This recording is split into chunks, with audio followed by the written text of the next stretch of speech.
Hoy, saan ka naman pupunta? Alam ko sa kaibigan ko. Lalis ka naman, wala ka pa nga nagagawa. Ikaw bata ka. Gagawa lang po kami ng project ng kaibigan ko. Ano naman project yan? Araw-araw na lang.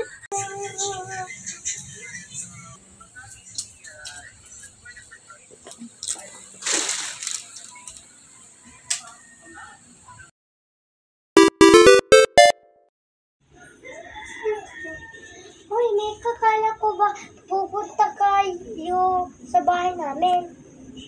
Hindi nga ako pinayagan ng nanay ko eh. Eh, paano natin magagawa ang project natin? Hindi nga alam eh. Alam ko na.